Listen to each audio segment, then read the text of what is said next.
It's the most wonderful time of the year. We're back. It's been a long time coming. The new season's upon us. Who else would I want to join this preview with than Gunner King himself? But before we bring him in, we're going to get the intro. I think this is going to be brand new as well. Let's see what this is about.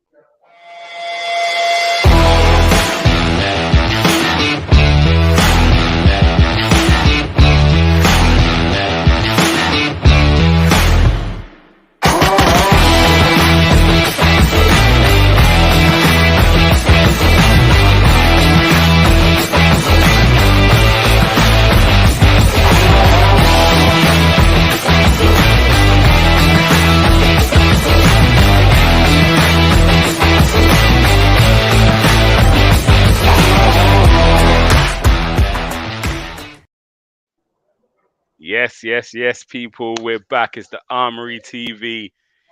It is the day before the season's starting. I'm happy. I'm Jeez, buzzing. I can't wait. Summer's actually gone quite quick without football, but it's flown I by, have man. missed this. I have missed this. So I've got my guy with me, Mr. Gunner King. What are you saying, bro? Yes, man. All good, man. All good, man. All love, man. I'm excited, man. Like we've been waiting this whole summer, pre-season. It's been a vibe. I think,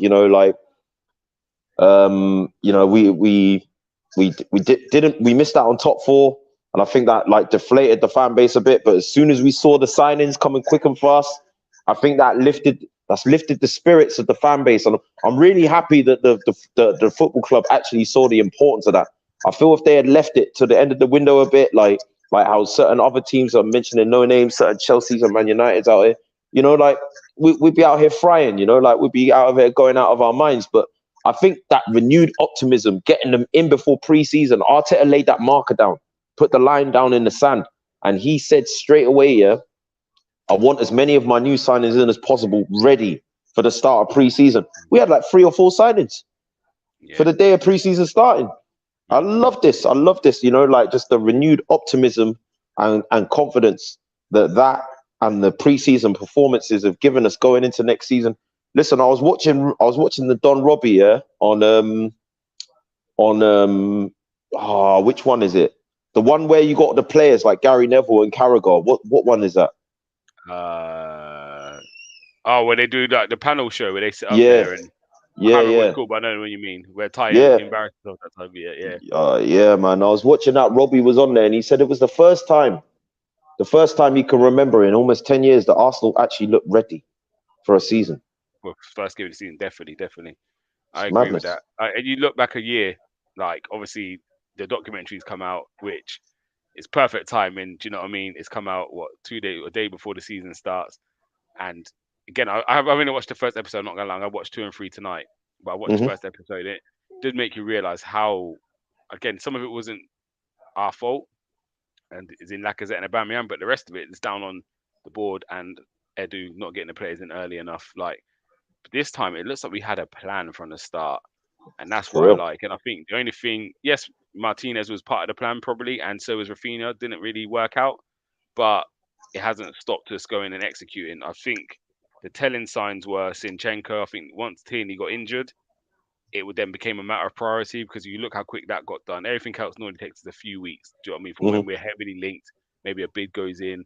Do you know what I mean? Even the Jesus took a few weeks. That Hmm. Sinchenko was done, wrapped up, signed, sealed, and he's playing a week later.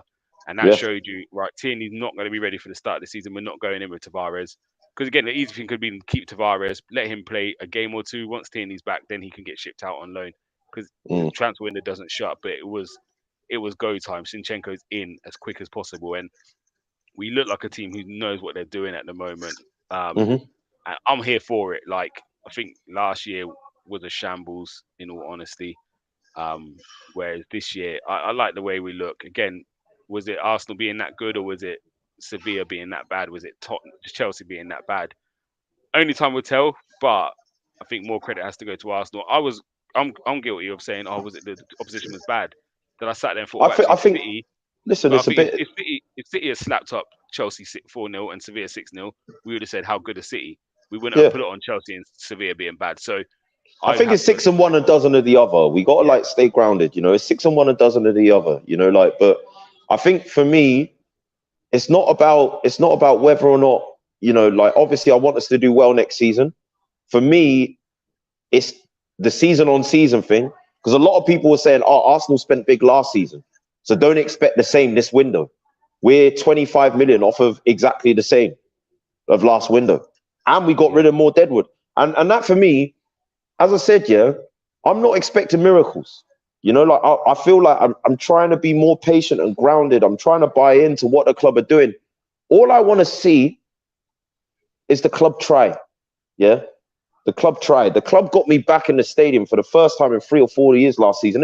It's not because I don't want to go and see my team lose. I will back my team to the hill. Yeah, mm, like I will follow this team. Yeah, like to the ends of the earth. Yeah. But when you see ownership not trying, the board not doing, like not putting into the club what we are, yeah, like in yeah, terms of our passion and our desires and our time and our effort, then I'm like, you know what even yeah. is the What's the point? point? I But agree for with me, that. for me, it's just the effort. It's the Mm. renewed effort that I'm seeing, you know, from the Kroenkes now, you know, like, and I find it weird singing their praises a bit, but Because do you I'm know not I'm not you was gonna the die on the heaviest. hill.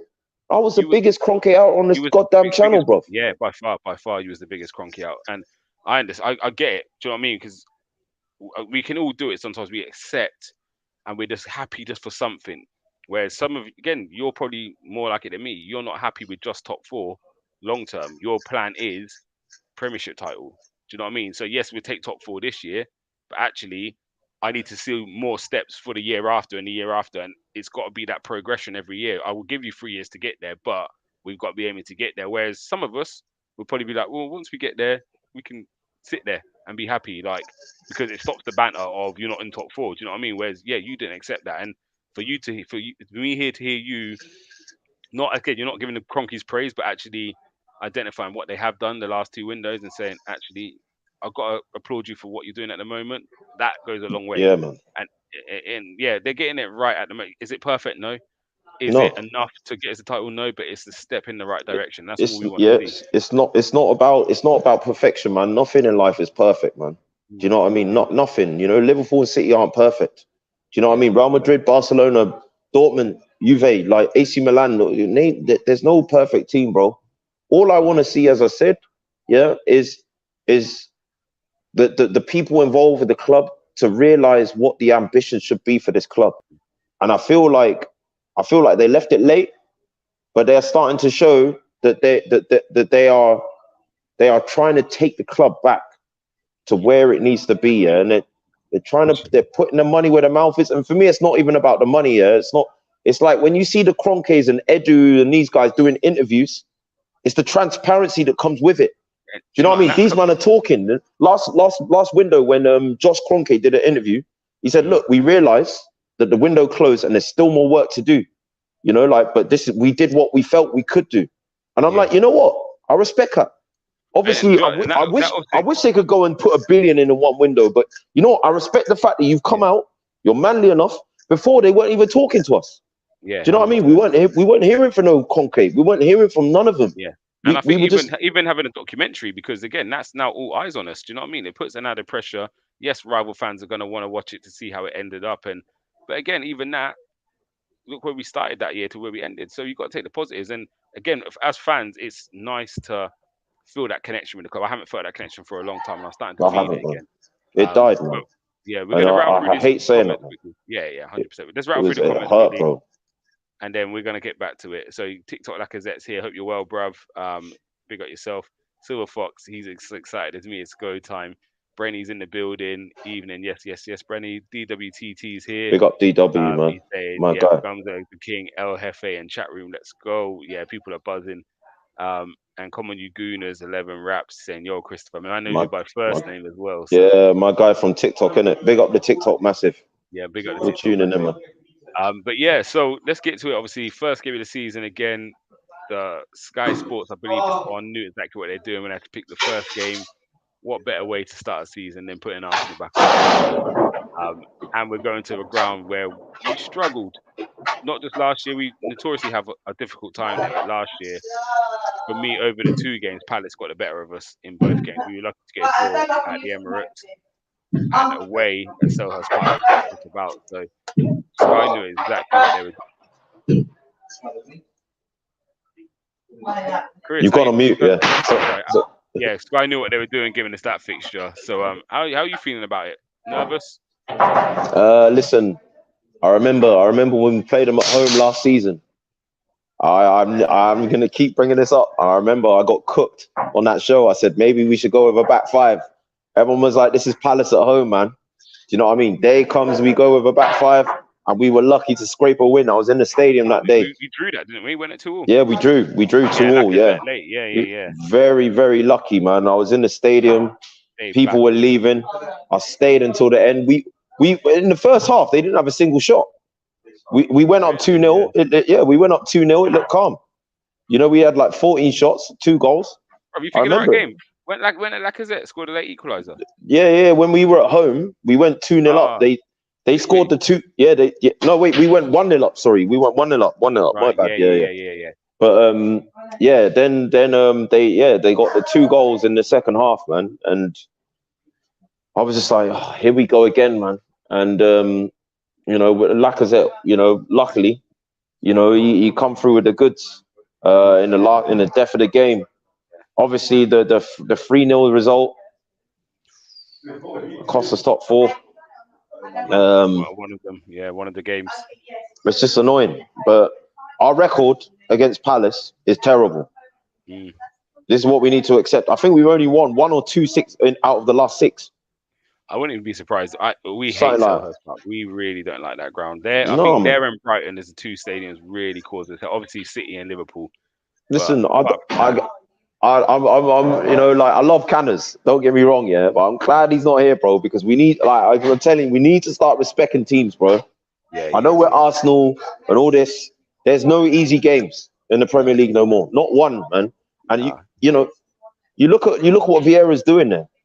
You know, like, he's doing some exciting things, man. The Corey who they brought in, the kid from Derby as well. He looks good. He looks good, man. I was on a stream yesterday with Solo and Monday with the United Agenda show, and the question came up of who's going to be the surprise package this year. And again, everyone always kind of says West Ham. They are closest to the big 6, but Sam said, I think it's Palace. And when he said, I said, actually, I agree with you. I think even if they don't get 7th or 8th, I think they're the surprise. They could be the surprise team and a very difficult team to beat. They're not no pushovers, and if they can defend well, they've got enough up front to hurt you. At least say Eze, Saha, and Edouard is a frightening 4. And the thing is, that Mateta guy as well. Don't sleep on him, bro. Yeah, obviously, he scored against us in the last game. Yeah, and do you know when you play a team on FIFA, like, you know, I play with people, my son or whoever, and we say, right, we can't be in the big 6. We got to pick another team. I go straight Palace, and I know it's on FIFA, but it's a frightening front 4. Like, it really is. And again, they've got some strength at the back now. Like, what Vieira's done with that team in a year is profile of the team. You know what?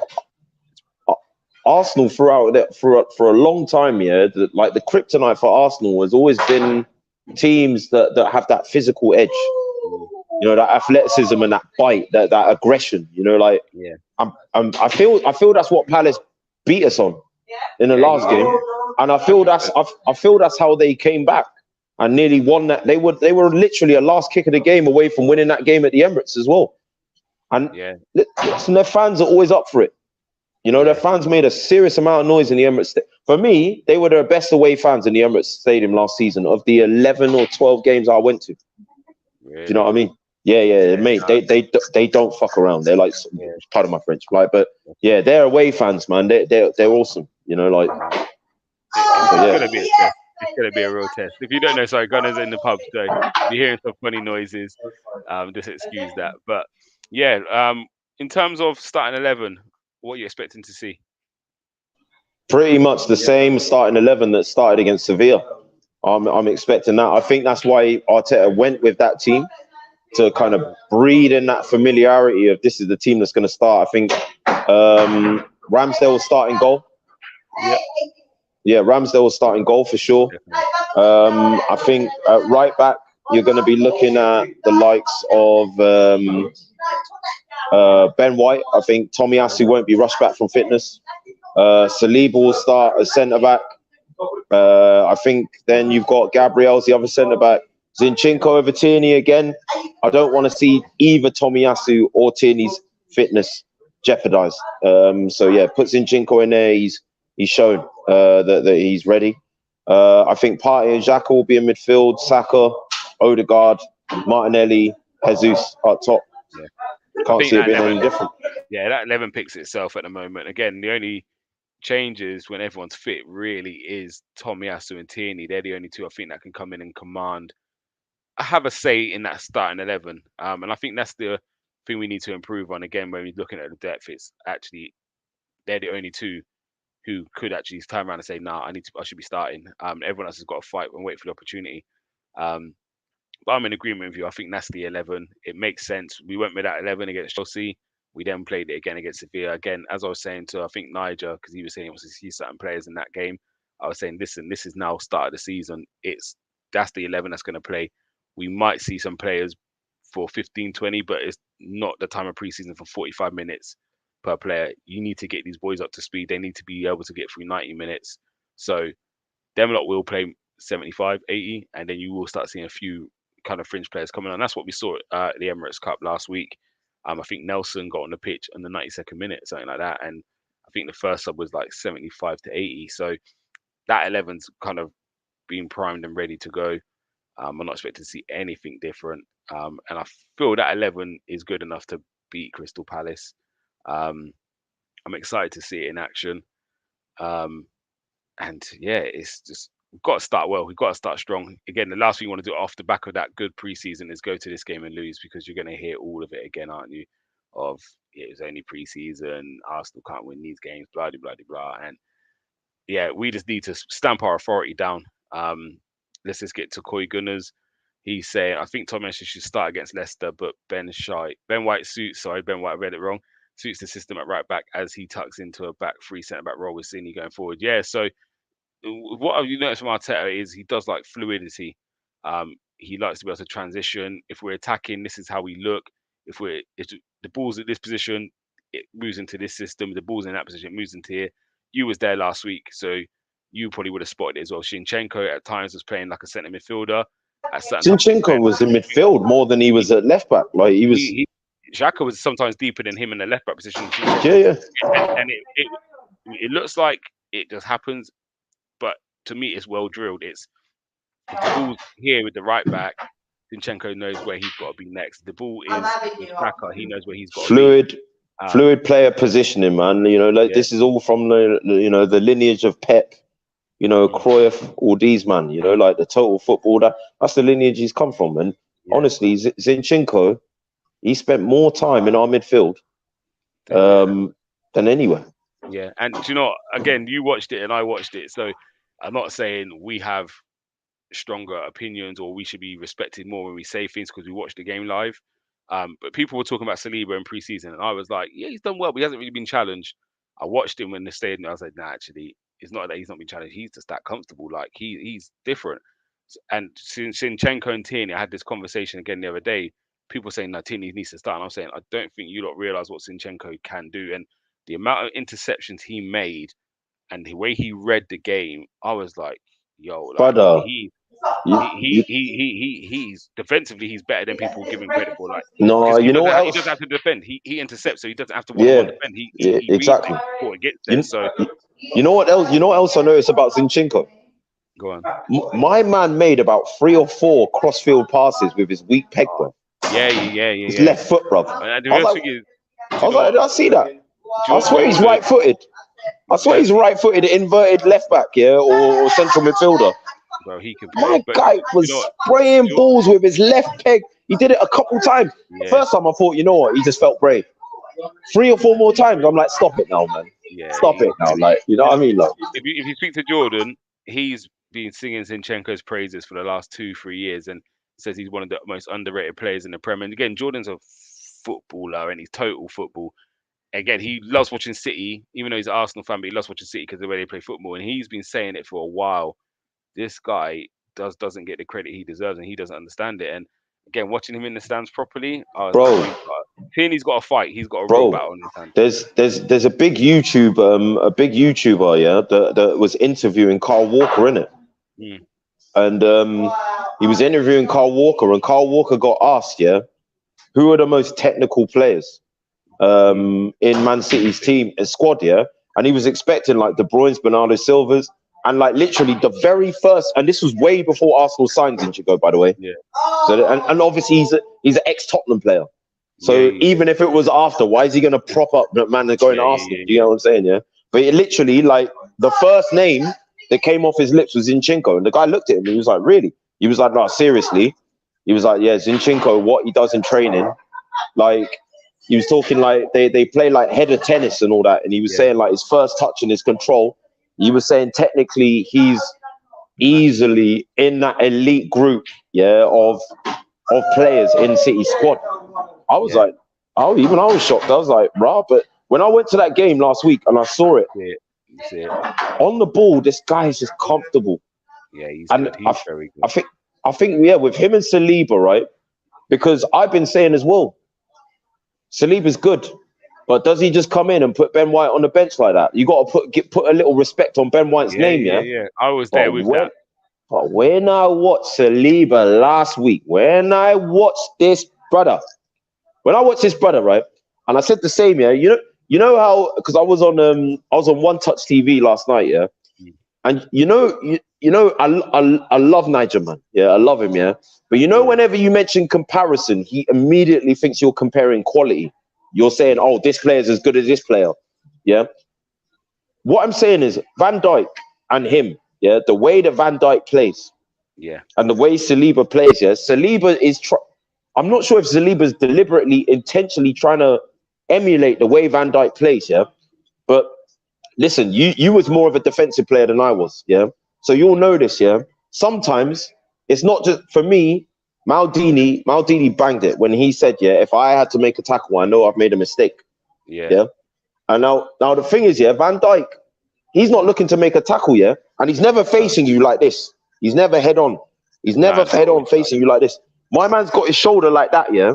And as you're moving, yeah, he's just turning it, just turning it, yeah, just turning it with you, yeah. So that he's like, I'm gonna go wherever you go, yeah. And I'm backing off on you. I'm actually backing off, yeah. yeah, But I'm yeah, not. I'm not backing off too much. I'm making sure there's about a meter in front yeah, of us at all times. If I backed off too much, I'll ease up a little forward, yeah. If I've like eased up too far forward, I'm gonna back up a bit, but I'm gonna make sure there's that meter distancing and I'm sideways on. So if you try and dribble past me on one side, my body is positioned, it's shaped to be able to get that tackling. But what yeah, I'm really waiting to do is for those other defenders to come back and support me, and for the mm, rest of the defense to reorganize and gain its shape. yeah, That's mainly what I'm doing. I'm jockeying for time. yeah, And the thing yeah, is, whilst he's jockeying, gradually he's showing you on the weaker side. He's actually in control of the situation. Van Dijk is showing you where to go. yeah, That's what yeah, you say as defenders, isn't it? Yeah, it's like yeah. You cut, you you're cut off, sh- cut you off the you line where you don't want him to go on. you, Show him where you you want him to go. show them And where to go. Yeah, and yeah, as much as I love Gabriel and Ben White, I remember when we played Palace the last time, and we were having that debate, and I was saying Gabriel, and you were saying Gabriel didn't need to make that tackle. mm, When Gabriel flew in, yeah, Saliba yeah, wouldn't yeah. fly in that situation. He'd stay on No, his feet, and and he'd again, be like, "Listen, it's calm. Yeah, he's the most composed of that whole back line." And the yeah, other thing that I noticed, I was expecting to see Gabriel and White marshalling him, telling him what to do. mm, It was the opposite. It was yeah, the yeah. total opposite. He was telling them what to do. Yeah, he knows what he's, and even he covered Gabriel a few times in that game. And this is not a slander Gabriel show, but it is No, the no, truth. no. He was there was one where Gabriel mistimed the bounce or misjudged it and spanning behind him, and Saliba was there, and another one, and that's what he's paid to do. You know what I mean? He's a centre back. He's got to do his role, but he looks comfortable. He looks commanding. Again, when you've got that presence, that's what Van Dijk is. So I hear what you're saying about body shape. What biggest asset for Van Dijk is his presence Hmm. because you can't actually physically get around him because he's so big. So Hmm. it's very easy for him to say, "Go on, go down there," because I'll match you. and then I close out your I've got space. the And recovery pace. yeah, If you get if you get behind me for a second, that'll be the last second yeah. you are behind me. And if you have to go round, but you've got to go so wide, it's Oh, killing mate, your angle. it's And a myth.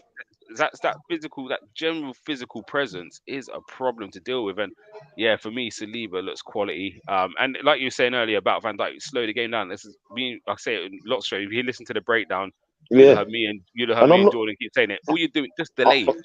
And this is Yeah, what I'm not. Gabriel frustrates me because he And I'm not. dives in, and actually by Yeah, diving in, what you've done is it's. just you've committed Yeah, yourself and you killed yourself. You exactly. just Yeah, delay. And again, if I yeah. keep dropping back, I'm Hmm. killing the space behind me. There's less Yeah, space. that's it. But where Van Dijk's so big, Hmm. there's not even a smaller centre back trying to delay. The other guy might get half a yard and get a shot off. You can't get Hmm. half a yard of Van Dijk because he's You so big. all, So you and get the this is half why yard, but Van. his foot can still get there, and that's why he's the He's problem to It's defend to play against. so difficult to dribble past, and that's Yeah, why he's always on the side where Trent is. So that if Trent gets forward and that space behind is exposed on a quick transition counter, then they've got to dribble past Van Dijk to get in on goal. yeah, Do you know yeah, what I'm saying? Yeah, and like just the way he does that thing, yeah, with the shoulder, yeah, like it's like Mayweather in boxing. Do you know what I mean? Mayweather yeah. defends with the Shoulder roll, shoulder, bro, and it's shoulder basically roll. the shoulder's the pivot. It's like, all right, which way you going? And Yeah, basically shaping up his body, yeah, to be able to, if he's got to turn around quickly, he's already positioned to be able to make that half turn and be in front of the attacker again. The mm, aim is to always be in front of him, to always be facing him, but never face on and never flat footed. Never flat footed. The mm, feet are also angled in that way rather than horizontally like that. So that yeah. and the thing is, this is real maturity. It's real maturity in this. You know, like no one's saying he's anywhere near as good as Van Dijk. I'm not saying Nah, that. nah, nah, nah. I'm just saying the hallmark trait of the way that he defends is so similar. But to You be know, like fair, he's gonna and get. He's gonna. that completeness where he's good in the air, he's good Mm, with his feet. Because you saw that time, yeah, yeah, when yeah, he had like three players around him, yeah, and you just yeah. like he just did that quick pirouette, yeah, and then just like did a little clip ball, yeah, like over two of them, and I was like, eh? Yeah. Nah, You know, do like you know what impressed me the most with him though, if I'll be honest? And we're gonna move on from Saliba in a minute because we have got to wrap up the show in two. But mm, what impressed me the most with Saliba was his reverse passes. He's looking at Ben White and he's wrapped in two into the midfield. Again, he's facing this right back and he wraps him in almost Thiago-esque and he beat the press twice with a pass. And that mm, was what impressed me the most is because now it's another weapon where, okay, come and mm, press me because you think I'm going this way, I'm cutting it that way, and all of a sudden Partey's out or Odegaard's out. And he's showing all the hallmarks. And again, if you look back at the streams, I was the one who was a bit more patient with Saliba because again, I'm watching it from TV. Chelsea, the games we played, no one really challenged him. So I thought, is he that good or is it just we're playing non-strikers? But I watched him the other day, and again, I know me and you was both impressed. But we're gonna move on. Let's get a couple more comments. Koi Gunas is saying, for the first time since the season we signed Ozil, which was 2013-14 season, I'm excited for Arsenal season, and I think we're the same. Rebel from the Man United agenda, hope you're well. He's saying Jesus 75% ownership in FPL, Salah at 63% ownership. Seems FPL masses think he's going to do bits here. So that's the fantasy Premier League, and 75% he's in 75% of the teams. That's a big percentage, and it's a record. It's a record. wow, wow. Yeah. And that leads us on nicely to this. Make sure you join the Armoury Fantasy League team. I've got another picture here. Let me pull this up. Sorry, give me 1 second. Where are you at? Where are you at? I've lost you. Here we go. So if you want to join, the code is 9JCLLC. 9JCLLC. And you can If you join us. go if you go to the Armory Twitter, it's the pinned comment. And rather than the code, it's got the hyperlink, so you can just join that way as well. I love that. Obviously, give the Twitter a follow as well. There'll be prizes as well, yeah, for the winner and the runner up. But you must have subscribed to the channel in order to be eligible for the prizes. So Yep. make sure you do that as well. And in terms of subscribing, if you're new to the channel, please subscribe. It doesn't cost you anything. And we're 3 away from our next milestone of 500 subscribers. So please hit that button. Can you be the 500th? We want that before the game tomorrow. So drop a like, drop a comment, make sure you subscribe for us. And we appreciate that. But Ghana, before we wrap up, predictions. What's your score? What are you going for? I've gone with 2-1. You know, 2-1 to the Arsenal? conservative. Yeah, to the Arsenal, but. It could go either way, but I think we can nick it 2-1. Yeah. I'm gonna go. Something tells me 3-1, but then something also tells me 3-2. I think that's very high scoring, but I think both teams aren't going to hold back. I do think it's going to be Oh quite yeah. an open game. I can't see Palace just trying to sit back and hit us on the counter, even though they could easily set up like that because they've got some frightening players. But yeah, I'll go 3-1 Arsenal. I'm going to believe it's not a fluke what I've seen in the last few weeks, and we're that They've good. got a few injuries as well, Have they? Palace. Yeah, Elise is not going to play, bro. Oh, I'll take that. Mm. Silver Fox is here. He's saying 3-0. Call me hyped, but he's going for the clean sheet. So, guys, if you're watching now, please put your scores in. If you're watching on the watch back, sorry, put your scores in as well, and then we're going to see at the end of tomorrow who got the closest, who got it spot on. So, Yeah, leave your comments in the video afterwards. We'll get back and we'll respond to those, man. 100%, 100%. But on that note, we're going to call that a day there because we're gonna. I gotta go. I gotta go watch the Amazon Prime documentary now. I gotta go and finish that off. So, yeah, we're gonna finish it off.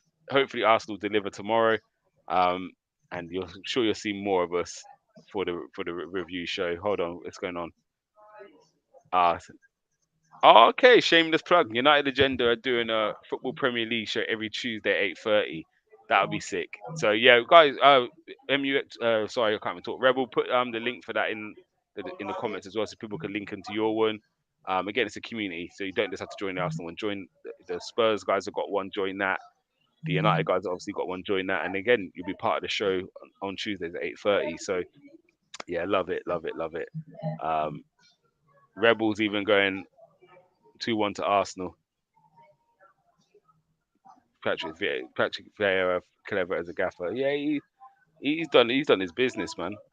He's done his Yes. business. I think we're getting the better of him tomorrow. I think there's different energy and aura around this team at the moment. So let's just hope they don't let us down. But King, thank you for jumping on, and I'll see you over the weekend.